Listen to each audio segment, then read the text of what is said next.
उमा स्वाति महाराज,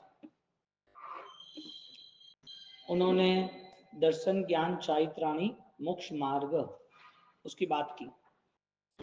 अब हकीकत में प्रभु महावीर की परंपरा उनके आंखों के सामने पूरी दिख रही है। ये जो भगवंत है उन्होंने तत्वार्थ सूत्र की रचना की है। तत्वार्थ सूत्र इसमें जैन दर्शन के महत्वपूर्ण सिद्धांत है, इज द बेस्ट डॉक्यूमेंट्स। इस चीज को हम प्रूफ कह सकते हैं जैन सिद्धांत के। ये प्रूफ है, ये ओरिजिनल है। ये समझकर यदि कोई चला तो उसे रिजल्ट मिलना है, लेकिन इसको छोड़ के तुम कुछ भी करते हो तो रिजल्ट पॉसिबल नहीं। दर्शन ज्ञान चारित्राणी मोक्ष मार्ग, तीनों का अलग अलग स्वरूप बताया कि दर्शन एक अपनी खुद की मान्यता है, ज्ञान हम खुद जो जानते हैं, जिसे हम स्वीकारते हैं, जो हमारा निर्णय है, और थर्ड चारित्र यानी के हमारी जो कोई भी मनोदशा है वो सारी मनोदशा वो सात्विक रूप से सही रास्ते पे चल रही है। अब मिस्टेक्स कहाँ हो गई? दो मिस्टेक हो गई। एक तो हम उसकी परिभाषा से सही ढंग से जुड़े नहीं, और दूसरा हम उसके रूट को फॉलो नहीं कर रहे। आपको 100 किलोमीटर जाना है, आप बोलो कि मैं 100 किलोमीटर घूम के जाओ वापिस इधर आओ, तो 200 हुए कि 100 हुए? जो रास्ता सीधा है वो सीधा जाए तो 100 पे आपकी मंजिल मिलती है। वही रास्ता आड़ा टेढ़ा घूम के जाए तो ऑलरेडी 100 का ज्यादा हो जाता है, 200 हो जाता है। तो जो स्ट्रेट वे है उसमें हम फेल हुए, और जो परिभाषा है उससे भी हम फेल हुए। तो ये दो फेल होने के बाद नुकसान ये हुआ कि न हम उसके करीब जा पाए, जैन दर्शन के करीब। अब संसार में एक सामान्य धर्म की सोच, दुख आएगा धर्म करेंगे, दुख ना आए उसके लिए भी धर्म करेंगे, सुख मिलेगा तो धर्म के रास्ते ही मिलेगा। सुख चाहना है, रखना है और सुखी होना है तो धर्म तो चाहिए ही चाहिए। हमने पर्टिकुलर एक क्राइटेरिया सेट कर दिया, हमने प्लानिंग बना दी कि इतना इतना ये हम करेंगे तो ये होगा, यानी कि रास्ता सही है कि गलत है वो हमें पता नहीं है। हमें इतना पता है हमें आराधना करनी है, धर्म क्रिया करनी है, धर्म क्रिया करते हमें हमारे मन के परिणाम में हमें कोई पॉजिटिविटी वाइब्रेट होता है, पॉजिटिव रेंज क्लियर होती है। ये सोच के हमने धर्म में प्रवेश किया। अब यहाँ पर दिक्कत क्या हुई, माइनस क्या हुआ? दर्शन ज्ञान चारित्राणी मोक्ष मार्ग, ये किसने बोला है? प्रभु महावीर ने। किसने लिखा है? उमा स्वाति महाराज ने। कौन से ग्रंथ में लिखा है? तत्वार्थ में। ये तत्वार्थ ग्रंथ क्यों बना? क्योंकि उन्होंने 400 साल पहले समोसर में ये सुना था, और जब उनको ये सारी चीजें वापस पता चली तो पास्ट मेमोरी ज्ञान से वापस उन्होंने देखा कि ये तो ऐसा है, ये तो ऐसा है। तो उन्होंने जो लिखा वो डायरेक्ट परमात्मा की वाणी थी, परमात्मा की देशना थी। अब दर्शन ज्ञान चारित्र की तीन बात करें। दर्शन यानी श्रद्धा, ज्ञान यानी सारे विचार के बाद भी मेरी कुछ और मान्यता है, मैं जो आपको कह रहा हूं वो आपको पता तो चलेगा, लेकिन उसमें आपको क्या अनुकूल है वो आप सोचोगे।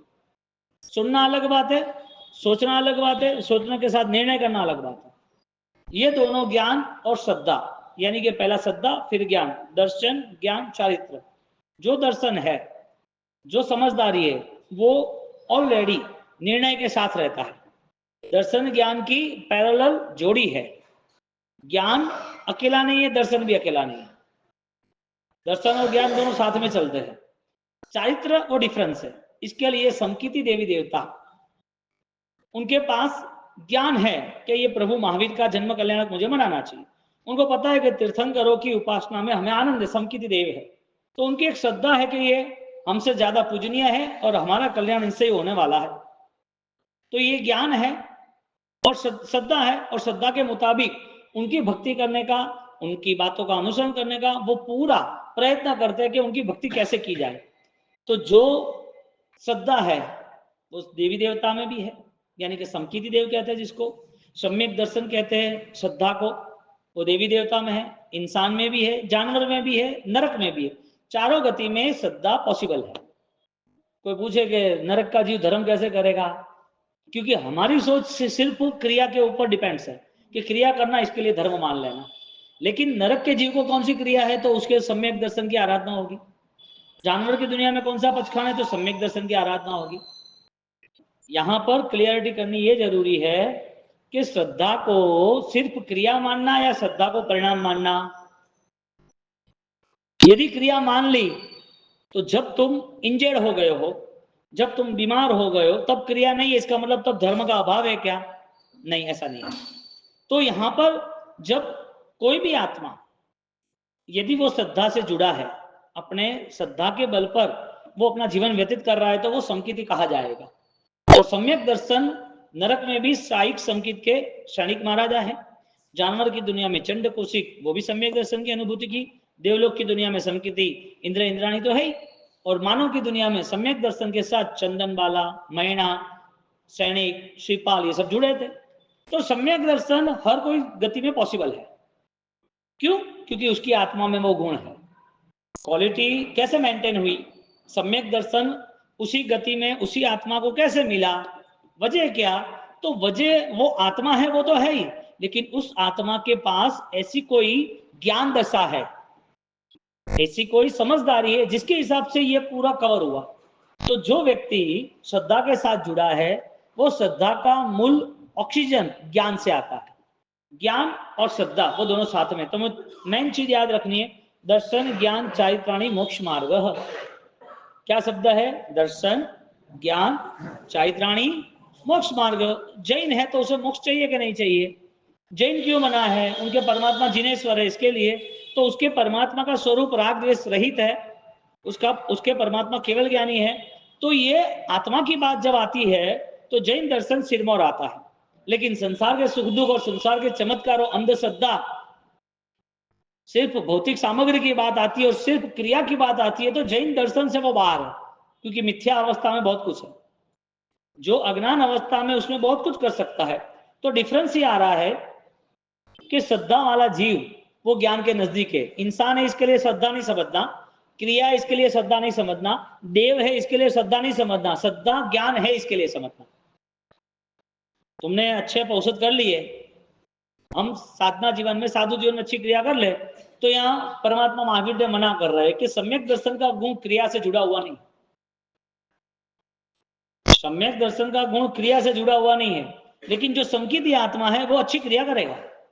तो स्टार्टिंग कहां से आई? क्रिया का फल, क्रिया की फलश्रुति कहां से मिलती है? ज्ञान से मिलती है, श्रद्धा से मिलती है। क्यों? उनकी श्रद्धा, देव की श्रद्धा तीर्थंकरों की भक्ति के लिए तैयार होती है। उस श्रद्धा में उन्होंने जो स्टेप लिया, अनुसरण जो किया, वो अनुसरण वो ज्ञान के कारण हुआ।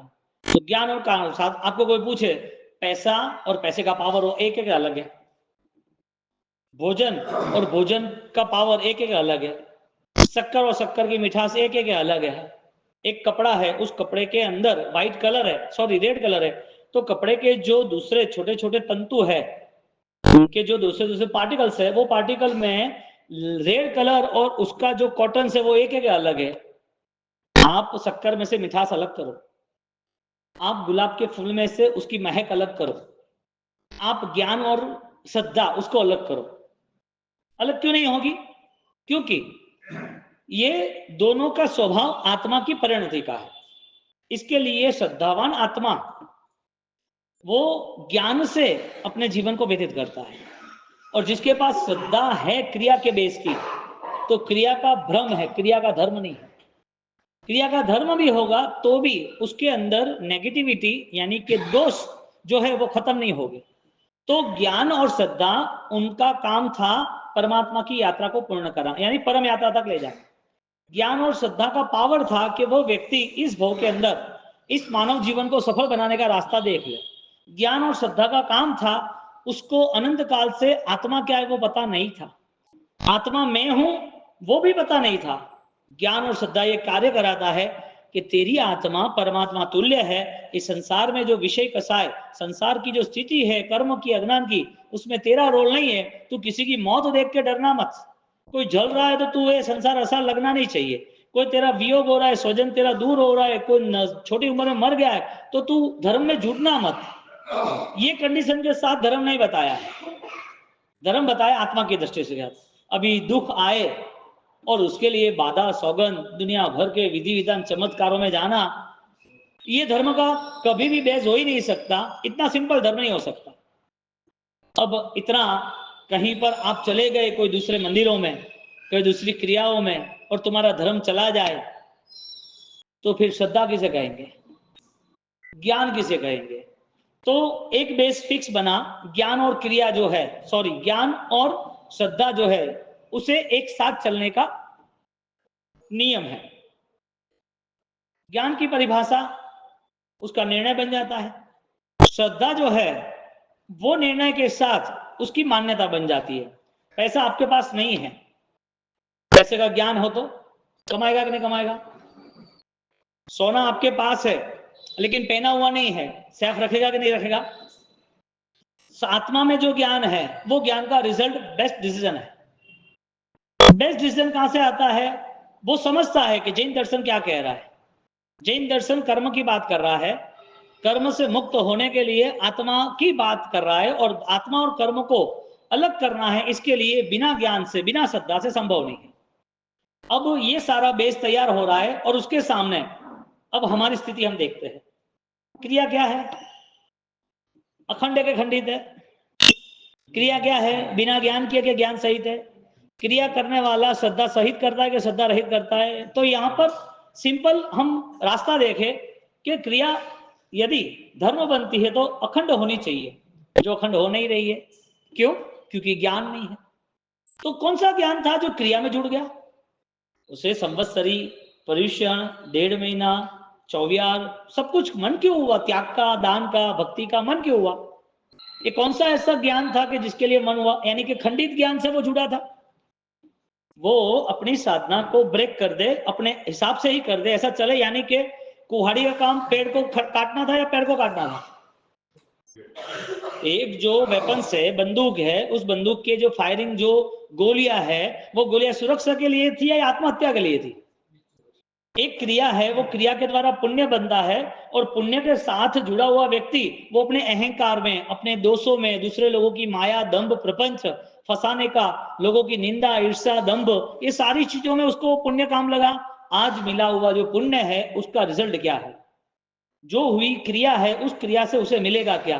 तो यहां पर जब क्रिया का बेस तैयार होता है तो क्रिया का बेस भी ऑलरेडी वीक है। क्यों? श्रद्धा और ज्ञान से नहीं जुड़े। तो जो क्रिया हमें आत्मबल न बढ़ाए, जो क्रिया हमारे दोषक्षय न करे, जो क्रिया में हमारी आंतरिक स्थिति में बदलाव ना आए, जो क्रिया करते करते हमें महसूस ही ना हो कि कर्म खत्म हुए कि नहीं हुए, अज्ञान खत्म हुआ कि नहीं हुआ, क्रिया करते करते ऐसा भाव अखंडित ना हो, संकल्प ना बने कि मेरा अनुष्ठान होना ही चाहिए, तो ऐसी क्रिया को कौन सा ऑक्सीजन चाहिए? प्राण रहित क्रिया का अर्थ क्या? जो अनुष्ठान है, धर्म प्रवृत्ति है, वो किस बेस पे हमने अप्लाई की? रिजल्ट ये होना चाहिए कि ये अवसर गंवाना नहीं है, ये महिमावान अवसर है। ज्ञानी ने कहा है, उस वचन को लेके मुझे हर पल में एक अवेयरनेस चाहिए, जागृति चाहिए कि मैं कहीं पर भी बाह्य दृष्टि से, यानी कि रिएक्शन में तो नहीं आता ना हर बार। मेरे अंदर ऐसा कोई कीड़ा, तो ऐसा कोई पॉइजन तो पाल के नहीं रखा ना मैंने। क्योंकि सांप खुद ऑलरेडी जहरीला है, उसमें से जहर भी निकाल दिया होता है तो भी उसको देख के भी डरने वाले हैं। यदि जहर भी यदि मारक है तो जहर के बिना सांप भी भयवान है, इसी तरह पाप भी मारक और भयवान है, लेकिन वो दिखता नहीं है। सांप में जो सेंस आ रही है वो पाप में आ रही है, वो नहीं आ रही है। तो श्रद्धा रहित जीव समझदारी के बिना, धर्म की बातों को बिना समझदारी से अपनाने वाला, वो अपने जहर को खत्म नहीं कर सकता, अपने दोष को खत्म नहीं कर सकता। दोष को खत्म करने का रास्ता था सम्यक ज्ञान, लेकिन उसके पास ज्ञान तो है लेकिन दुनियादारी का है, लोगों को फंसाने का है, कैसे कंपटीशन में गिराना उसका है। ये प्रतिस्पर्धा का जो ज्ञान है, उस ज्ञान से कुछ मिल जाता है, चाहे पैसा हो, चाहे पद हो, चाहे मान सम्मान हो, चाहे दुनिया में कोई रिस्पेक्ट देने वाला हो, ये सारी चीजें मिल जाने के बाद यहाँ आत्मा की कोई बात नहीं आती है। तो दर्शन ज्ञान चारित्राणी मोक्ष मार्ग, ये किसकी बात है? प्रभु महावीर की। और प्रभु महावीर की परंपरा में दूसरे गणधर, दूसरे राजकुमार, दूसरे साधक उन्होंने ये अपनाया है। किसके लिए अपनाया है? कि मेरा यहाँ कितना समय रहेगा, मुझे यहाँ आके करना क्या है, क्यों मुझे यहाँ ये जीवन मिला और इस जीवन के बाद इस जीवन का उद्देश्य मुझे क्यों नहीं मिला। जीवन मिलना इतना काफी है कि उद्देश्य भी होना जरूरी है। यानी कि जानवर की दुनिया और इंसान की दुनिया में फर्क उद्देश्य का, ज्ञान का, दर्शन का है कि खाली खाना पीना, वो ऐठा जुटा खाता है, इंसान अच्छा खाता है, वो ऑलरेडी कहीं फुटपाथ पे या कीचड़ पे रहता है, इंसान घर पे रहता है, उसके परिवार के अंतर्गत वो इतना कुत्ते के 2-4 पिल्ले होते हैं, हाँ, उसके छोटे पपी, तो वो सारे उसमें 2 गायब हो गए तो वो 1-2 दिन शोक मनाएगा फिर चला जाएगा। इंसान के जीवन में ऐसा है, इंसान जानवर की दुनिया में इमोशंस कॉमन है, तो फिर ज्ञान का प्रयोग कब करेगा इंसान? यदि जानवर की दुनिया के संस्कार लेके आए, या तो फिर जानवर जिस तरह जी रहा है ऐसे इमोशंस रहेंगे, तो ज्ञान और श्रद्धा, उसका विवेक करने का जब प्रभु महावीर ने कहा है, उसका अधिकारी कौन बनेगा, कौन रिस्पॉन्सिबिलिटी लेगा, जवाबदार कौन बनेगा कि ये मुझे करना चाहिए नहीं करना चाहिए? ये ज्ञान हमारा डिसीजन मेकर है। इस ज्ञान के द्वारा हम अच्छे निर्णय को ऑलरेडी अपना सकेंगे और उस निर्णय का आनंद भी उठा सकेंगे। अब जहां निर्णय नहीं बनता है, वहां क्रिया का ऑलरेडी खंडित होती है, आगे पीछे होती है, नहीं भी होती है, कमजोर भी होती है। तो फर्स्ट, क्रिया खंडित है या अखंडित है? ज्यादातर जवाब आएगा क्रिया खंडित है, ज्यादातर जवाब। क्योंकि जैसे संसार की स्थिति सामने आती है, शादी ब्याह बीमारी कहीं जाना, उसी टाइम पे सीधा ब्रेक, पूजा बाद में, चौवियार बाद में, सामायिक बाद में, जाप बाद में, भक्ति बाद में, माला बाद में, क्या करे के उसके पास ऑलरेडी समाधान के लिए कोई पावर नहीं है, क्या करे ये करके छोड़ देता है। तो क्रिया अखंडित होती है, तो किस ज्ञान की वजह से क्रिया अखंडित हुई और किस ज्ञान की वजह से क्रिया खंडित हुई? दोनों है ना, एक बैलेंस है एक अनबैलेंस है। वजह क्या? ब्रेक है तो गाड़ी चलानी है, ब्रेक नहीं है तो गाड़ी चलानी, सिंपल बात है। ब्रेक है तो गाड़ी चलानी क्यों, और ब्रेक नहीं है तो गाड़ी तो अच्छी दिखती है, ब्रेक दिखती नहीं है, तो ब्रेक से क्या लेना देना तुम्हें? यहां पर इनर पावर जो है वो दिखता नहीं है, लेकिन inner power is the first. क्योंकि ज्ञान और दर्शन वो दोनों का बेस होगा तो ही चारित्र बेस्ट आएगा।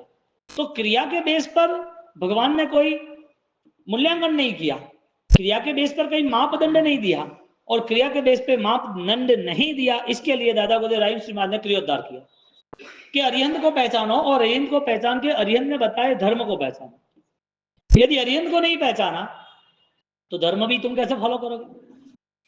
तुम्हें जो कुछ करना है किसकी वजह से करना है? तुम्हारा जन्म यदि जैन कुल में हुआ है, तुम्हें बचपन से नमस्कार महामंत्र मिले हैं, यदि बचपन में ही महाराज साहब को बहराना, धोख देना, वंदन करना, भक्ति करना, ये सब मिला है, तो तुम्हारा कल्चर जो है, उस कल्चर का बेस्ट पार्ट कौन सा है? क्रिया है। बेस्ट पार्ट कौन सा है? श्रद्धा है। बेस्ट पार्ट कौन सा है? चारित्र है। तो दर्शन ज्ञान चारित्र तीनों चीज यदि क्रियात्मक है तो भावात्मक कब बनेगी? यदि क्रियात्मक सही नहीं है तो भावात्मक के लिए कौन सा रास्ता? बेस देखने जाओ तो अदरवाइज जो भी कास्ट है, अलग जो भी व्यवहार अपना जीवन व्यतीत कर रहा है, उसमें ये नहीं आ सकता, क्योंकि जन्म से नहीं मिला है। और शायद उसका पूर्व भाव यदि श्रेष्ठ हो, अच्छी साधना हो, तो शायद 55 साल के बाद भी कुमार पाल की जैसा आ सकता है। शायद जानवर की दुनिया में भी उसे पास्ट मेमोरी उसे क्रिएट हो सकती है कि कनेक्ट कर कौन था। यानी कहने का मतलब, व्यक्ति खुद के लिए सोचेगा तो ही पॉसिबल है, बाकी कुछ पॉसिबल नहीं। क्रिया का बेस किसने तय किया? समय ने तय किया। समय हो तो क्रिया करनी। अनुकूलता ने तय किया, अनुकूलता हो तो क्रिया करनी। किसी ने बोला कि भाई हमारी पूजा आना पड़ेगा, हमारा संघ पालितना का आपको आना पड़ेगा, हमने उपदान किया है आप आना पड़ेगा। आपको वहां सब संघ दर्शन करना है, जहां वहां पर तीर्थ यात्रा करनी है, किसी के बुलावे के द्वारा हुए कि इनर पावर एक्टिवेट है? नहीं है। इसके लिए ज्यादातर व्यवहार होता है, और संचालन बेस्ट कैसे हो उसका वो सोच बनता है। इसके लिए आराधक जब संचालक बनता है तो शासन सिरमौर होता है। आराधक संचालन करता है तो शासन सिरमौर होता है। इसके लिए क्रिया का जो बेस है, वो क्रिया का बेस किसने तय किया? हमें क्रिया करनी कि नहीं करनी, पहली बात है। धर्म प्रवृत्ति करनी कि नहीं करनी? अब सेट करो कि धर्म प्रवृत्ति दूध वाली है या छाछ वाली है। दूध को ऑलरेडी तुमने दही बना दिया, छाछ बन गई, अभी आगे कुछ पिक्चर नहीं बनेगा। लेकिन अगर आगे आपको और आगे जाना है तो घी तक जा पाओगे। तो क्रिया के बाद क्या क्या मिल रहा है, क्रिया के साथ क्या क्या जुड़ा हुआ है, क्रिया के साथ कौन कौन जुड़ा हुआ है, क्या इस क्रिया को लेके अनंत आत्मा मोक्ष में गए? हाँ गए। इसका मतलब क्रिया का खंडन ही नहीं है। क्रिया नहीं करनी चाहिए ऐसा मैं नहीं कह रहा हूं, क्रिया आप गलत कर रहे हो ऐसा भी मैं नहीं कह रहा हूं। क्रिया आप जो कर रहे हो उसे चेंज करो, सही ढंग से नहीं है वो भी शास्त्रकार नहीं कह रहे। शास्त्रकार के क्रिया में जो सामयिक कुमारपाल ने लिया था, जो वस्तुपाल तेजपाल रह रहे थे, जो करीम मंदिर सालीभद्र ने लिया था, वही सिस्टम है 21,000 साल तक। तुम नहीं रहोगे, सिस्टम रहेगी। सामयिक करने वाले मिलेंगे, संघ की आराधना करने वाले, लेकिन बेस कौन सा था? द्रव्य क्रिया का बेस होता तो ये आज डिस्टर्बेंस देख लो। उस क्रिया में हमें भाव नहीं है, ज्ञान नहीं है, क्रिया की श्रद्धा नहीं, इसके लिए क्रिया ना हो तो दुख भी नहीं है। कौन कहता है कि क्रिया नहीं हुई अभी मुझे बहुत प्रॉब्लम है, क्रिया होनी चाहिए आज रह गई? वो कौन चिंतन करता है आधा आधा एक एक घंटा, अरे रे ये इतना लेट हो गया फ्लाइट और मेरे को 1 बजे रात को उतरना पड़ा और वापस 9 बजे में बैठा था, मैं तो समझा था कि भाई 10:30 11 बजे तक पहुंच जाएंगे, फिर प्रतिगमन हो जाएगा। कौन सोचता है ये 1 बजे के बाद पहुंचने के बाद, अरे सुबह हमें चेक देना है, सुबह दुकान जाना है, सुबह सेट करना है। कहने का मतलब ज्ञान ने कोई ऐसा व्यवहार नहीं किया जिसके हिसाब से उसके भावों की वृद्धि हो। क्रिया ने व्यवहार किया, शरीर बल था तो क्रिया हुई। तो क्रिया करते वक्त उसका ज्ञान हाजिर होता तो क्रिया नहीं की होती तो भी ज्ञान होता। क्रिया के साथ साथ जुड़ा हुआ जो ज्ञान है वो उसे हर बार ताकत देता। बॉक्स महत्वपूर्ण है कि बॉक्स में रहा हुआ हीरा महत्वपूर्ण है? बॉक्स अच्छा बनाया है, मजबूत बनाया है, हीरे की सेफ्टी के लिए बनाया, लेकिन हीरा नहीं है तो बॉक्स क्या काम का? क्रिया जो है ऊपरी है, क्रिया में हम जुड़ गए, क्रिया को श्रेष्ठ बना दी, लेकिन आंतरिक परिणति जो ज्ञान से जुड़नी चाहिए, श्रद्धा से जुड़नी चाहिए, वो नहीं बनी तो क्रिया खंडित होने का कारण क्या, क्रिया करने का भी कारण क्या? यदि विदाउट सोच थिंकिंग है, बिना टारगेट तो हम जो कुछ भी करेंगे तो उसका रिजल्ट कौन पाएगा? रिजल्ट पाने वाला तो कोई चाहिए ना। आपने दुकान कर दी, इन्वेस्टमेंट कर दिया 2-5 करोड़ का, उसके पीछे कोई उद्देश्य नहीं, प्रॉफिटेबल देख चेक करते हैं साल भर का कि इसमें 20% फ्री हुए कि नहीं हुए। तो ये बेस यदि हर जगह पर होता है तो धर्म, आप मेडिकल की भी ट्रीटमेंट करते हो तो पता है कि भाई मुझे 4 दिन में 5 दिन में आईसीयू में से निकलना है। आप कहीं पर भी कोई इन्वेस्टमेंट करते हो, चाहे टाइम का हो, चाहे पैसे का हो, चाहे रिलेशन का हो, तो उसका रिजल्ट है। मेडिसिन ली तो रिजल्ट है, पैसा इन्वेस्ट किया तो रिजल्ट है, किसी के साथ जुड़े व्यवहारी बने तो रिजल्ट है, बच्चे को एजुकेशन स्कूल में पढ़ाए तो रिजल्ट है, कहीं घूमने भी जाओ तो भी आपको पता है कि क्या क्या मुझे करना है। हर चीज में हम यदि संसार में एक्यूरेट परफेक्ट रह सकते हैं तो क्रिया बेस पर धर्म की आराधना साधना की तैयारी वो करना है तो वो किसको पूछे? हम कौन जवाब देगा कि धर्म सही है या नहीं है? कौन कहेगा कि तुम्हारे रिजल्ट बेस्ट आए हैं? कौन कहेगा कि ये जो व्यवहार है उस व्यवहार में से बाहर आना चाहिए, ये व्यवहार प्रॉपर नहीं है? ऐसा कौन याद कराएगा? सम्यक ज्ञान, सम्यक दर्शन। तो सम्यक दर्शन का कार्य था श्रद्धा को मजबूत बनाना। निसंकम जम जिन्हें ही पवेयम, निसंख्य निखंख्य निवित्तिक इच्छा अमुदरिठ्य उव थिरी करने वच्छल पवावणे अठ। अभी सम्यक दर्शन की भूमिका जिसकी प्रारंभ हुई है उसका रिजल्ट है उसके अनंत काल के अनंत अज्ञान को समाप्त करने का बल सम्यक दर्शन देता है। तुम जो हो, जो तुम्हारी थिंकिंग है, जो तुम्हारे पास्ट कल्चर में जो संस्कार में आया हुआ है, सब एक बार भस्मीभूत कर देता है सम्यक दर्शन। और सम्यक दर्शन का पूरा एक कमिटमेंट है, प्रॉमिस है, मोक्ष तुम्हारा जल्दी होगा। अब यहां पर जब जैन दर्शन का बेस आत्मबल बनता है तो वो जैनों को चमत्कार क्यों पसंद है? वो जैनों को ऐसा क्यों है कि वो मेरा भला करेगा? जैनों को ऐसा क्यों है कि दूरा धागा और तावीज से मेरा कल्याण हो जाएगा? उसको ऐसा क्यों लग रहा है कि विधि करेंगे तो अच्छा हो जाएगा? उसको ऐसा क्यों लगेगा कि उसने मुझे नंग की विधि देगी तो मेरा अच्छा हो जाएगा, भला हो जाएगा? ये बेस कितना बड़ा मिथ्या तो लेके आया है। अब ये बात करेंगे तो सोचेंगे समाज तो ऐसा ही चल रहा है, लोगों को तो यही बात चल रही है, लोगों को चले तो ये जैन दर्शन 21,000 साल चलेगा, तुम यहाँ नहीं चलने वाले। हजारों सालों की जो परंपरा में जो भगवंतों ने 14 महापूर्व और दूसरे साधकों ने जितनी आराधना की, कल्प सूत्र के अंदर देख लो, बारसा सूत्र के अंदर देख लो, जितने जितने भी महान साधक हुए उनका बेस बना है कि आत्म साधना के बिना जैन दर्शन फलीभूत नहीं होगा।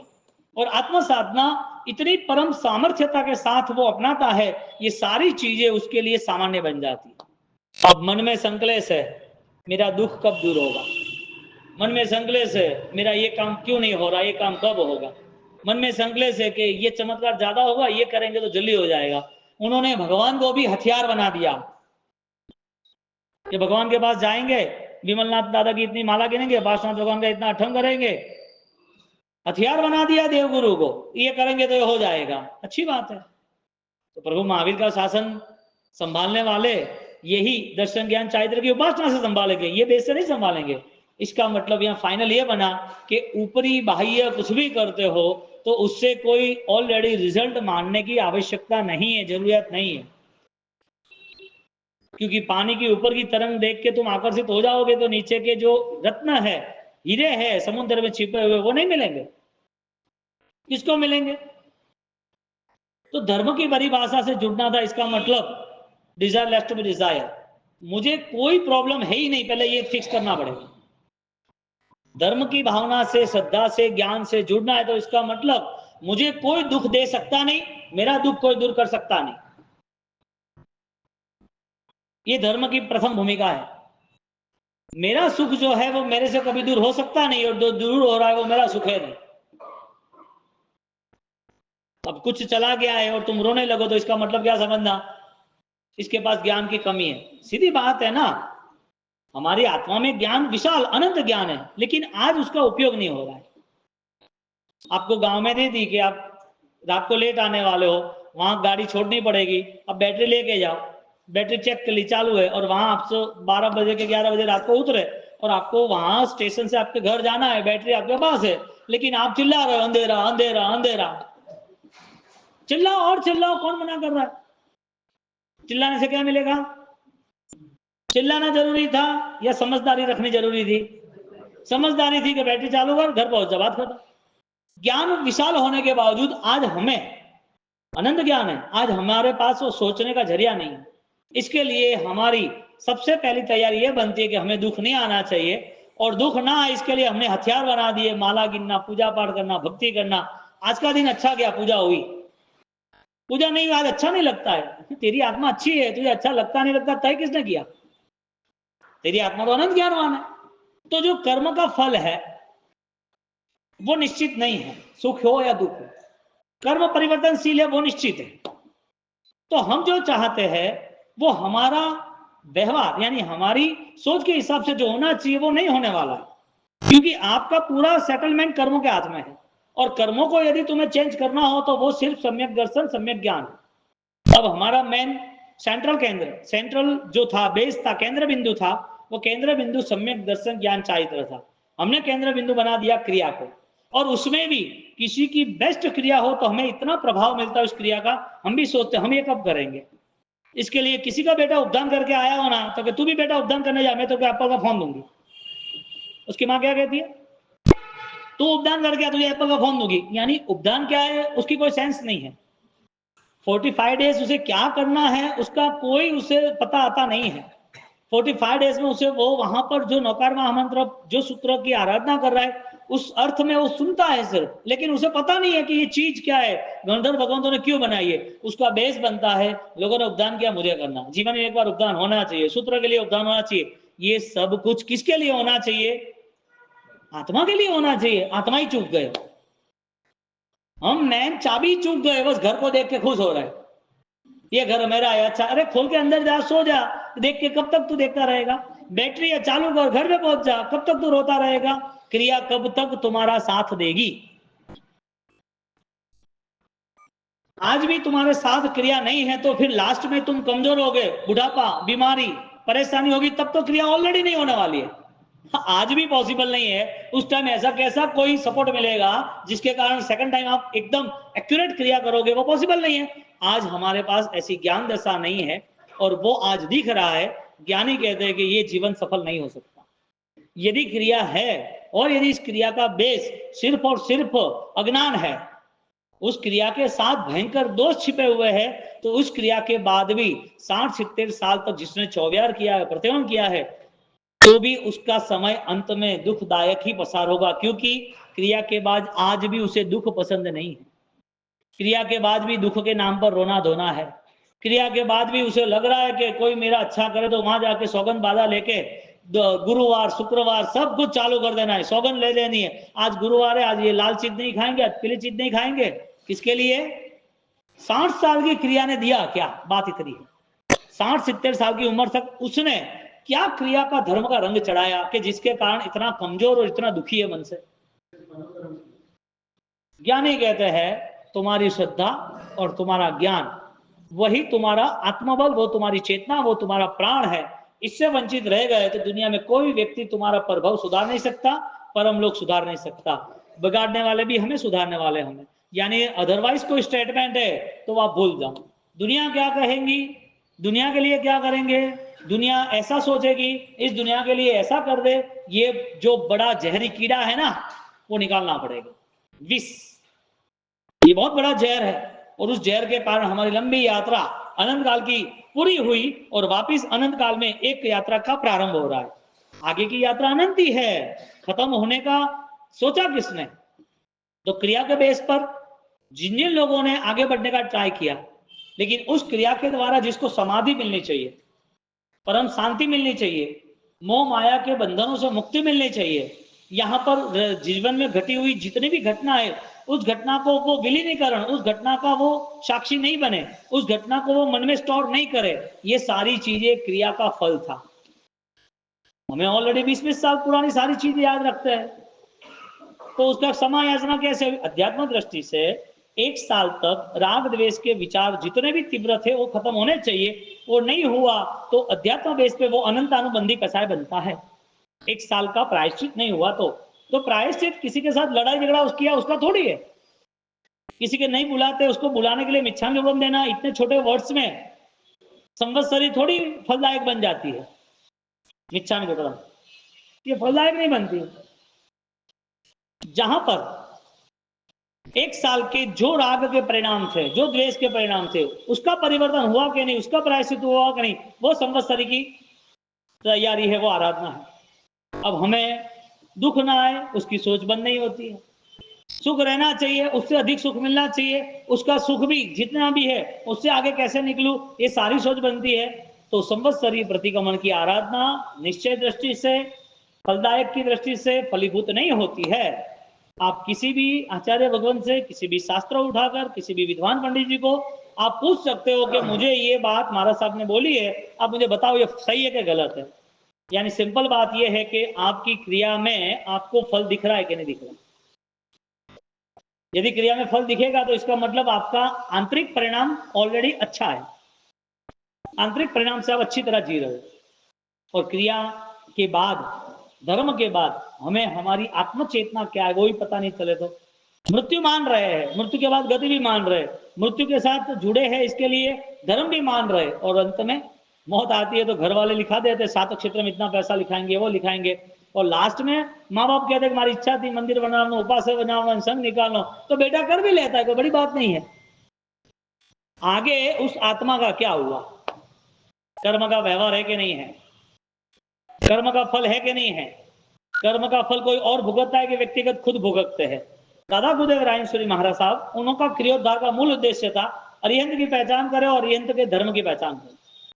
अरिहंत की पहचान है वो वितरागी है, तीर्थंकर है, उन्होंने इस संसार के राग द्वेष का मूल खत्म कर दिया, आत्मा की चेतना को आविर्भाव करके अनंत आसमान की तरह अनंत काल तक मोक्ष में स्थिर हो गए, ऐसे अरिहंत, ऐसे वितरागी। अब आप पहचानोगे आत्मा का ये स्वरूप है तो वो तीर्थंकर बने इसके लिए नहीं, इस जगत के अंदर कोई भी आत्मा तीर्थंकर बन सकती है, भव्य है तो कोई भी आत्मा केवल ज्ञान पा सकता है, भव्य इसके लिए, कोई भी आत्मा सारे बंधन से मुक्त हो सकता है। अब यहां पर डाउट्स होते हैं, क्या मेरी आत्मा में परमात्मा है, मेरी आईडी जो है अभी आज इस भव की वही है कि कुछ और है, मैं कौन हूं, मुझे जो मिला सब कुछ है वो कितना समय तक का है, मुझे जो मिला है वो मेरी बुद्धि से मुझे मिला है, मेरे कर्म से मुझे मिला है, मुझे जो मिला है वो मैं संभाल सकूंगा या वो चेंज भी हो सकता है, नहीं हो सकता चेंज। जिस पिताजी ने मेहनत करके 25-50 करोड़ कमाए है, उसका बेटा वो सब छोड़ के भी चला जाता है और कहीं गलत रास्ते चला जाता है, तो वो सब पिता को छोड़ना भी पड़ता है। तुम्हारे हाथ में क्या था? बेटे ने सट्टे में नुकसान कर दिया 5-25 करोड़ का, 50 साल आपने बिजनेस में दिया, यानी आपको 70 साल है, तो बेटे ने 40 साल में सब जीरो कर दिया। ये तुम्हारे हाथ में होना चाहिए ना, तुमने जिसके पीछे तुमने टाइम दिया है, मेहनत की है, वो चला क्यों गया? जवाब कर्म है ऐसा नहीं है, जवाब ये है कि ये सारी चीजें तुम्हारी थी ही नहीं, तुमने मिसगाइड हुए। तुम, ये चीज तुम्हारी थी ही नहीं, तुम इसके अधिकार कैसे जमा सके? ये जादम तुम घर पे लेके जाओ, यहां से तुम्हारी चाबी है दुकान की, वो लेके जाओगे, जादम लेके जाओगे क्यों? जो अनित्य है, जो पर है, पराया है, हमारा नहीं है, उसके प्रति यदि सोच नहीं बनी त्याग की, तो वो चीज ऑलरेडी तुम्हें इतना दुखी कर देगा। हालांकि तुम्हें छोड़ना तो है, लेकिन दुख नया खड़ा करके। अनित्य जो है उसका क्या करोगे? जो सड़ना गलना है, जो मरना है, जो आत्मा निकलने वाली है, ऐसे शरीर का क्या करेंगे? जो रिलेशन आज के है, जो आपके पास्ट में देखने जाओ तो 200 साल के पहले रिलेशन आपको पता नहीं है, कौन पिताजी, कौन दादाजी, 5 पीढ़ी के कौन थे, आगे वाले भी ये करने वाले हैं। तो तुम्हारा अस्तित्व यहाँ पर तुम बनाना चाहते हो, यहाँ की दुनिया से, यहाँ के नाम थाम से, फेम से तुम जीना चाहते हो, तो उसका टाइम पीरियड कितना है? परमात्मा ये कह रहे हैं कि तुम्हारी आत्मा में अनंत दर्शन ज्ञान छिपा हुआ है। परमात्मा जैसा तुम्हारा आत्मा है, उसका फोकस नहीं बनेगा तो कब तक नहीं बनेगा? चलो आज नहीं है, छोड़ दे, आज तुम्हें जवाबदारी है घर परिवार दुनियादारी की, चलो मान लिया है, तो यहां तक सीमित है क्या? यहां तक की लाइफ है क्या कि आगे भी जिंदगी है? वो कौन तय करेगा कि नई दुनिया कौन सी? नया जन्म यदि कोई है तो कौन तय करेगा? तुम तय करोगे, कर्म तय करेगा। कर्म तय करेगा तो तुम्हें ऑलरेडी आत्मविश्वास, कॉन्फिडेंस है कि ऐसा ही मुझे जैन धर्म ही मिलेगा, ऐसे हुबली के शांतिनाथ दादा मिलेंगे, ऐसे शत्रुंजय गिरिराज, आदिनाथ, गिरनार, नेमिनाथ, ऐसे संकेश्वर पासनाथ। तुम्हारा कॉन्फिडेंस है अगला जन्म तुम्हारा चॉइसेबल होगा। क्यों? आज तुम बीमार हो, परेशान हो, आईसीयू में हो, डॉक्टर ने बोल दिया कि 2 महीने में मर जाओगे, कैंसर है, किडनी फेल है, तुम्हारा आयुष्य 2 महीने का है, ज्यादा नहीं है, वो भयंकर बॉडी में पीड़ा है, तुम अभी लंबा नहीं जी सकते, इतनी प्रॉब्लम हो तो शायद तुम्हारे पास प्लानिंग नहीं है, टाइम नहीं है इसके लिए, पावर नहीं है इसके लिए, आयुष्य नहीं इसके लिए, प्लानिंग नहीं है। आज तुम्हारे पास हर चीज पॉसिबल है, तो प्लानिंग क्यों नहीं? बीमारी है तो तुम्हारा हाथ में नहीं है कि मेरे पास समय नहीं है तो मेरा नया जन्म क्या होगा मुझे पता नहीं है, मैं चेंज नहीं ला सका, जिंदगी भर मैंने गलत ही किया, लोगों का ही गलत किया, गलत सोच ही रखी, चीटिंग करके पूरा जीवन व्यतीत किया, मेरा जन्म अच्छा नहीं हो सकता। ऐसा तुम लास्ट मोमेंट में, लास्ट 1 महीना बाकी है और बोल सकते हो, भयंकर शरीर की वेदना पीड़ा से तुम बोल सकते हो कि मेरे हाथ में कुछ नहीं है। जिसके हाथ में आज सारी अनुकूलता है, उसका बेस क्या है? उसको करना क्या है? नया जन्म तुम्हारे पास चॉइसेबल नहीं है। क्यों? क्योंकि ये जन्म भी चॉइसेबल नहीं था। ये प्रैक्टिकल बात है ना। जन्म के बाद मृत्यु है, मृत्यु के बाद जन्म है, जन्म तय करने वाला कर्म है और कर्म करने वाले हम हैं। तो हमारा कर्म क्रिया के बेस पर, हमारा कर्म दुनियादारी के बेस पर हो रहा है, हमारा कर्म समझदारी के बेस पे हो रहा है। कर्म यानी कि एनी एक्टिविटीज, चाहे पुण्य की हो चाहे पाप की हो, चाहे सही हो चाहे गलत हो, चाहे योग्य हो अयोग्य हो, करने वाला कौन है? यदि करने वाले तुम हो तो तुम्हारी बॉडी करनी चाहिए, जब तुम्हारी डेथ हो जाती है तो। मृत्यु के बाद, मृत्यु किसे कहते हैं? आत्मा निकल गई, बॉडी तो है ही, तो उस बॉडी ने ऑलरेडी दूसरे काम करने चाहिए। ये बॉडी आज एक्टिवेट क्यों है? किसके कारण है? आत्मा इसके लिए, आत्मा किसने फिट की है? खिलौनों को चाबी बोलो तो खिलौना तो चलने वाला है, एक फोन की बैटरी चार्ज होगी तो फोन चलने वाला है, बड़ी बात थोड़ी है। बैंक में बैलेंस होगा तो वो नाचेगा गाएगा धूम धड़ाका करेगा, वो पैसा बहुत है, कोई टेंशन नहीं है। लेकिन जब बैलेंस ही नहीं है तो क्या मजा करेगा? चार्जिंग ही नहीं है, किसको फोन लगाएगा? आत्मा में, आत्मा ही नहीं है शरीर में, क्या काम करेगा? तो बेस क्या बनता है कि इस शरीर में रहा हुआ आत्मा कितने समय तक रह सकता है। यदि इस आत्मा के कारण ये शरीर चल सकता है तो मेरा सारा व्यवहार आत्मा के लिए हो रहा है कि आत्मा के बिना हो रहा है? हमें नेगेटिव किसने सिखाया? हमने, हमारे मन में हत्या के परिणाम, क्रूरता के परिणाम, किसी को दुख देने का परिणाम, किसी को परेशान करने के परिणाम, किसी को फंसाने के रिजल्ट, वो सारी थिंकिंग आई कहां से? आत्मा ने लाई। तो फिर आत्मा ने लाई, आत्मा तो ऐसा है नहीं। ये सारा बेस कर्मों का है, देह कर्म ने दिया है, थिंकिंग मन का परिणाम भी कर्म का कारण है, और इस कर्म ने पूरे संसार का नाच चालू रखा है, पूरा नहीं किया। इसके लिए धर्म है कि तुम ये नाच को खत्म करो। धर्म की भावना सम्यक दर्शन की इसके लिए थी कि अब परिणाम बदलने पड़ेंगे। तुम्हारे पास चांस है अगले जन्म का। अगला जन्म कौन सा हो सकता है, इसके लिए तुम अभी बेस्ट ट्राई कर सकते हो क्या नहीं कर सकते? बेस्ट ट्राई नहीं कर सकते? नहीं नहीं नहीं, क्या काम है? और अबार थोड़ी कटे जानो मोक्ष में, अबार मोक्ष में खुल जाए। अब तो घनी वेड़ा आया क्या, अब जैन क्या कर रही हो बटे, कोई है तो कौन है? खाली आत्मा आत्मा देख ही जाएगा, और तो मसाण में देखी जाए आत्मा, तो अटे कहा है? मसाण में जाओ तो बटे भूत पलित ने चुड़ैल ने हरी आत्मा बटे बैठी है, અને વરે યુ ભટકતી આત્મા ઘણી है। कटे कटे कोई मटकू भाल्यू गए ने, कटे कोई दीवा भाल्या गए करे, बारे वो लाल कलर कंकु भाल्यू गए, नहीं जानो आंटी जानो अब। अरे भाई नहीं जानो, क्यों भाई? हारी आत्मा अटे जे अने वरे मोक्ष में है, तो मोक्ष में कड़े जानो है? अब जानो है कोई? आपके पास चॉइसेबल लाइफ है कि नहीं है, बात इतनी है। आपके पास बेस्ट ट्राई करने का टाइम है कि नहीं है, बात इतनी है। यानी कि फाइनली एक ही रिजल्ट आता है, आपका इन्वेस्टमेंट क्या है। आपके मन को सुधारने के लिए, आपके मन को तैयार करने के लिए, आपके परिणाम को बदलने के लिए आपके पास क्या बेस है, क्या पावर है, क्या आपके पास रास्ता है। तय करने वाले कोई हो और होता तो उससे बात करते।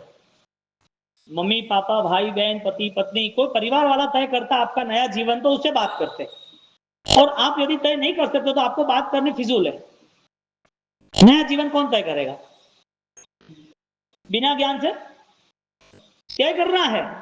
करोड़ों रुपया चाहिए लेकिन बिना मेहनत से, ये बात कैसी रही? डिग्रीज चाहिए, इंटेलिजेंस स्कॉलर बनना है लेकिन बिना पढ़ाई के। सपने बड़े देखने हैं लेकिन मेहनत नहीं करना। अगला जीवन तुम्हें कुत्ते का नहीं चाहिए, जानवर का नहीं चाहिए। अगला जीवन ये जो राजस्थान में भूंडरू रह गए, ठीक, हाँ, अतरी गंदगियां खाए, गंदी विष्टा खाए, वो जीवन तुम्हें नहीं चाहिए। तुम्हें चाहिए नहीं इसका मतलब नहीं मिलेगा क्या? हाँ, रात्रि भोजन का तो बेस यही है, जानवर की गति है। आज तुम ले लो मजे, आज तुमको जितना जो खाना पीना, जैसे खाना पीना, जमीन का जो करना वो करो, अंधश्रद्धा से जितना जीना हो जी लो। लेकिन नेक्स्ट लाइफ दुखों की ही यात्रा है। इसके लिए कर्मों ने आज एक टुकड़ा फेंक दिया है सुख का, अनुकूलताओं का। 200-500 करोड़ मिल गए, वो राजा बन गया, उसका मस्त लाइफ है। उसने 2-4 खर्चे कर लिए, अच्छे खर्च लिए, वो समझ लिया मैं धर्मात्मा हूं। उसके जीवन में 2-4 बड़े तप हो गए, अच्छी तपस्या हो गई, वो समझे मैं तपस्वी बन गया। एक साधु जीवन हो गया, साधना जीवन जी लिया, तो लगता है कि हो अभी तो मजे ही मजे, आनंद है, जीवन धन्य बन गया, तैर जाएंगे, अब तो प्रभु के शासन में आ गए। शास्त्रकार परमात्मा दर्शन ज्ञान चारित्र को मुक्ति की आराधना कर, और वो मुक्ति की आराधना बिना ज्ञान से, बिना वैराग्य से, बिना नियम से नहीं हो सकती।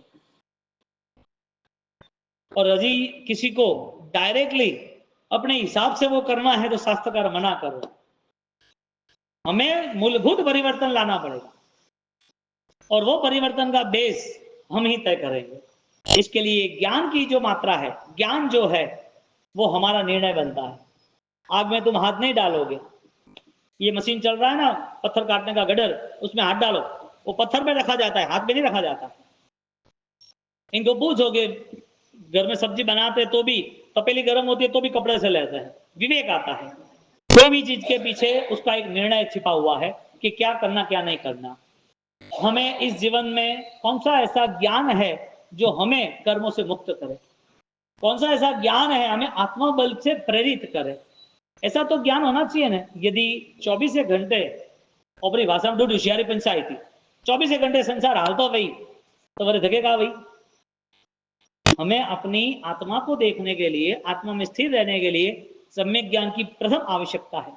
और दादा गुरुदेव रायसूरी महाराज ने विधान राजेंद्र को उसके 4.5 लाख श्लोक 63 साल की उम्र में प्रारंभ किया लिखने का। हालांकि उनके पास इतना विशाल ज्ञान था, इतनी अपूर्व साधनाएं थी, देवी देवता को न बुलाने के बाद भी उनके आसपास घूम रहे थे। आज भी मोहनखेड़ा में उनकी प्रतिमा का उत्थापन नहीं होता है, बड़ा विशाल मंदिर बनाना, 100 करोड़ रुपए का मंदिर बनाना है, ऐसा अनाउंसमेंट हो, ऐसा टेंडर भरने ना हो तो पूरे इंडिया में से 1000 के ऊपर नाम आएंगे कि हमें लाभ दीजिए पूरा गुरु महाराज का, हम पूरा खर्चा कर लेंगे 100 करोड़ का। फिर भी वहां प्रतिमादि स्थापन हुए, वो जगह पर देवाधिष्ट देवी देवता इतने रात को आते हैं, मध्य रात्रि को, उनकी भक्ति के लिए। वो रिजल्ट यानी कि वो परमिशन नहीं मिल रही है विसर्जन की कि यहाँ नया मंदिर बने, और पीछे वो पेड़ है, केसर की वृष्टि चालू की चालू रहती है। कहां से इतना सारा केसर आता है, सुगंध आती है, एक साधक आत्मा 63 साल की उम्र में ये ज्ञान की उपासना कर रहे, नहीं करते तो चलता, दुनिया उनके पीछे थी, यदि चमत्कार बता तो दिखता, लेकिन नहीं, कभी भी चमत्कार में आत्म साधना होती नहीं है। इसके लिए उन्होंने वितराग को बताया और वितराग के धर्म को बताया, और वितराग का धर्म दर्शन ज्ञान चारित्र है। उन्होंने वो साधना की और वो साधना का बल इतना विकसित हुआ, वो आज नहीं है ऐसा कोई कह नहीं सकता। दादा गुरुदेव रायसूरी महाराज 120 साल देवलोक गमन के हुए, 200 साल पूरे होने आ रहे, जन्म के 200 साल पूरे होने आ रहे उनके। हाँ, तो 200 साल पूरे होने आ रहे हैं और वो दिव्य आत्मा के 750 मंदिर बन गए, यानी कि भगवान की तरह पूजे जा रहे हैं। और जो जो भगवान की अंजन सलाह करते हैं, विधान करते हैं, वो भगवान में इतना दिव्य तेज आ जाता है कि वहां भक्त को मैग्नेट लग रहा है, आकर्षण लग रहा है, खसने की इच्छा ही नहीं होती है। क्या वो साधक हो गए जिन्होंने 1/28 ओम रीम सिम हरम नमः के 1.25 करोड़ के जाप 8/28 करके पूरे किए, 950 अंजन सला का आहोर में, जो 2000 साल में अभी तक हुई नहीं ऐसी, और होने के बाद भी एक एक प्रतिमा जिस जिस गांव में, उस गांव की धर्म आराधना फलीभूत है।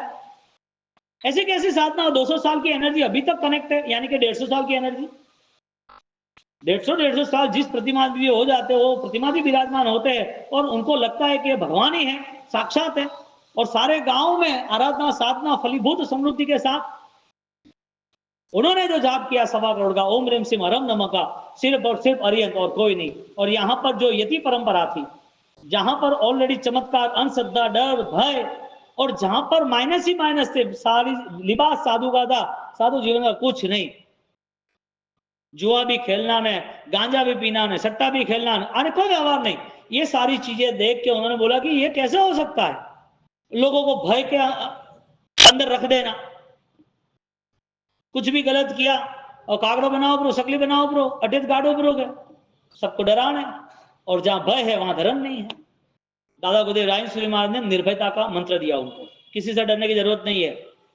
अमर कुमार नहीं डरे तो सूली सिंहासन बन गया, आग पूरी चारों ओर छाई हुई थी, देवों को आना पड़ा सिंहासन बनाए। मैना नहीं डरी, मैना गई जितना छोड़ के, पिताजी ने दुख दिया, कुछ भी नहीं था, मैना जब रिटर्न आई से उससे 100 गुना लेके आई थी। डरना किससे है? जहां भय है वहां पर परमात्मा का वास नहीं हो सकता। जहां दुख का मन है वहां परमात्मा को आमंत्रण कैसे दोगे? जहां मोह माया लोभ लालच दंभ है वहां परमात्मा मन मंदिर में कैसे बैठ सकते हैं? बिना मंदिर के भगवान को बिठा दो, तुम यहां पाठ पर रख दो और पूजा पाठ चालू कर दो, चलता? पॉसिबल ही नहीं है ना। कौन है वो? तो परमात्मा का जब सानिध्य मिलता है, यानी कि उनकी पहचान मिलती है, तो दादा गुरुदेव रायसूरी महाराज ने बड़ा उपकार कर दिया। एक बड़ी फाइट सेट की, एक अंदर का फाइटर जग गया, और चारों और हजारों लाखों की संख्या में जो लोग मंत्र तंत्र विधि विधान चमत्कार अंधश्रद्धा से मान रहे थे, उन सबको एक रास्ता बताया, अरिहंत परमात्मा से विशिष्ट कुछ नहीं है। और आज का समय वापिस पुनः वो स्थापित करने का है, क्योंकि अधिकतर लोगों को चमत्कारों में ही रस है, अधिकतर लोगों को अपने लालसा और मोह माया में रहने का ही मन है। आप ही आपका ही मैं आपका मन यहाँ रजू कर रहा हूं, अब आपका मन चेक करो। आपके फोन में 8-10 नंबर तो ज्योतिष के हो गए, दूसरे विधि विधान के हो गए, आपके फोन के अंदर तो दूसरे तीसरे नंबर हो गए, बासी का करना, मुहूर्त का वही, और का करो ये अन्न का वही। ये एवरेजली हर लोगों की मेंटालिटी है। कोई भी तकलीफ में तो झट झाड़ो गलावन, झट यूं करो, झट यूं करो, क्यों भाई? कर्म नहीं है। अच्छा, जो कुछ कर रहा है वो कोई और कर रहा है, तो तुम्हें कर्म बदल लेगा ऐसा कोई भाव ही नहीं आता। ये परंपरा से मुक्त होना जरूरी। इसके लिए दादा गुरुदेव रायसूरी महाराज ने क्रियोद्धार किया, और क्रियोद्धार के बाद अभिधान राजेंद्र को उसकी इतनी अनुपम रचना की, 4.5 लाख श्लोक 14.5 साल तक लिखते रहे, एक दिन के 90 श्लोक, उसके पास उसकी डेफिनेशन यानी कि उनकी व्याख्या, जिसे टीका चूर्णी वगैरह कहते हैं, और ऐसे दिन के 12 से 15 घंटे लिखते रहे, 14.5 साल तक लिखे, यानी 63 साल से 78 रनिंग कंटिन्यूटी लिखते रहे। ऐसी विशिष्ट ज्ञान की उपासना की। ज्ञान गुण महत्व का नहीं मानेंगे तो धर्म का प्रारंभ नहीं होगा। दर्शन ज्ञान चारित्राणी क्या शब्द है? मोक्ष मार्ग। जैन को मोक्ष चाहिए कि जैन को संसार चाहिए? तुम्हें संसार चाहिए तो भी है, कोई प्रॉब्लम थोड़ी है। कितने लोगों ने धर्म परिवर्तन कर दिया है डर के नाते। तुम टीरा एक लगाते हो, ऐसे 10 तिलक लगाते होगे, किसी ने काला बताया, किसी ने लाल बताया, किसी ने पीला बताया, और हरा भी लगा दो, क्या मना कोई करेगा? काला लगाना, काला भी लगा दो कोई मना नहीं करेगा। रखिया आती है, रखिया लगा दो कोई मना नहीं करेगा। तिलक लगाने के लिए खोपड़ी मिली है ना, समझने के लिए थोड़ी खोपड़ी मिली है। मन क्यों मिला है? ये कपाल बोलते हैं ना इसको, भाल, ये क्यों मिला है? तिलक लगाने के लिए ही मिला है ना, कि ज्ञान के लिए मिला था? ज्ञान के लिए मिला है। आत्मा निकल जाती है, बॉडी कोई काम नहीं करती, आत्मा है इसके लिए काम करती है, लेकिन कर्मों ने पूरा स्वरूप बदल दिया है। तो सबसे पहले ज्ञान की उपासना चाहिए, और वो ज्ञान निर्णायक बने, वो ज्ञान निर्णय वाला बने। इसके लिए एज अ डिसीजन मेकर एक अच्छा पावर श्रद्धा के बल का बने। इसके लिए श्रद्धावान इंद्र महाराजा भी परमात्मा तीर्थंकर नाम कर्म के निकाचर के बाद ही उनके लिए समर्पण बनाते, इसके पहले नहीं बनाते। उसके पहले भगवान दूसरी जगह पर थे तो गए थे बचाने के लिए, भगवान को दुख आए थे तो बचाने के लिए जाना चाहिए ना, कि भाई ये 27 भव बाद तो भगवान बनने वाला है, अभी से मैं उनका केयरिंग करने लगूं, ऐसा पॉसिबल है? ऐसा पॉसिबल नहीं था। उनको उनका कर्म भुगतना ही था। तुम्हारे जीवन में, तुम्हारे कर्म में कोई भी पार्टिसिपल नहीं हो सकता। ये श्रद्धा रखेंगे तो हम कहीं पर भी, कोई भी जगह पर दुख के लिए रोएंगे नहीं, और दुख दूर करने के लिए जाएंगे भी नहीं। सब कुछ दुनिया में है, संसार में चलता है, नहीं चलता ऐसा नहीं, लेकिन जिसकी श्रद्धा है उसमें परिवर्तन तो आता ही है, और हुआ है। नमस्कार महामंत्र की इतनी इतनी गजब की ताकत है, और वो गजब की ताकत आपके आंखों के सामने है। पूर्व भाव देख लो, यानी कि अमर कुमार देख लो, तो ये नौकर का प्रभाव था कि नहीं था? अमर कुमार की कहानी बताएं ना, मैना थी तो नौपत जी का प्रभाव था कि नहीं था? हाँ, ये सब है ना, प्रभाव के नहीं है, भगवान ने बताया हुआ। और आज भी है। दादा गुरुदेव राजेश्वरी महाराज ने नमस्कार महामंत्र को ऑलरेडी लोगों के सामने, जैन शासन के सामने रखा, उजागर किया कि आपको ये साधना करनी पड़ेगी, इसका बल अपूर्व है। और आप देखो, उपदान तब की आराधना है, हरिद्वार में त्रिस्तुति जैन संघ के 2000 उपदान, इसमें 1000 तो माला। राइट, किसके लिए उपदान? जो 2 प्रतिबंध सूत्र उसके लिए, और 2 प्रतिबंध सूत्र के लिए इतने 10-10 करोड़ खर्च करना, हाँ ये जैन शासन है। मंदिर नहीं बनने वाला है, उपासना नहीं बनने वाला है, धर्मशाला नहीं बनने वाली है, वहां 10 करोड़ खर्च करने के बाद कुछ नहीं मिलने वाला है। 2 दिन में एक बार खाना है, वो भी ऑलरेडी हरा नहीं खाना है, फ्रूट नहीं खाना है, और वो भी ठंडी है, और वहां भी 300 खमास देना, 3 बजे से लेकर माला आरम की नौकर की गिननी है। ये किसके लिए इतना सारा? और वो भी एक साथ इतने सारे लोग, किस वजह से? क्या पाया उनसे? क्या मिला? क्या परंपरा होगी जैन शासन की कि सूत्र के लिए भी तुम्हें बेस्ट इन्वेस्टमेंट करना है, 48 घंटे भूखे रहना पड़ेगा, ये सूत्र जैसे वैसे को नहीं मिलेगा। ज्ञान महिमावान है कि नहीं है? आप सोचते हो कि मुझे उपदान नहीं करना, अरे परमात्मा तुझे योग्य ही नहीं गिनते उपदान के लिए, तू ना क्या कर रहा है? तो बोले मुझे लाभ नहीं लेना, अभी इसमें लाभ नहीं लेना, तेरा भाग्य ही नहीं है। कोई ऐसी एंजल पावर है, कोई ऐसी शक्ति है जो तुम्हें वो भावी नहीं करने देती, ये सारी चीज पाप में जाएगी। हम सोचते हैं कि हमें नहीं करना है। और दूसरा प्लस, यदि कुछ हो गया हमारे हाथों से, यदि हमने कुछ कर दिया, तो समझना कि वो परमात्मा देव गुरु धर्म की इच्छा थी, इसके लिए हुआ। यानी कई बार एक लॉजिक हम सोचे कि जिसके पास 1 करोड़ रुपए, उसने ऑलरेडी 20 लाख का खर्चा किया, जिसके पास 100 करोड़ है उसने 2 लाख का खर्चा किया, या उसने 20 लाख का खर्चा किया, बेस्ट कौन? क्यों बेस्ट? इसके लिए है कि उसने जो कुछ करना था उसके दिल में परमात्मा इसके लिए हुआ। तो ऐसी कंडीशन के लिए नौकार महामंत्र की आराधना अजब गजब की गुरु महाराज ने बताई। और वो आराधना का बल जब दादा गुरुदेव राजेश्वरी महाराज को जब मिला है,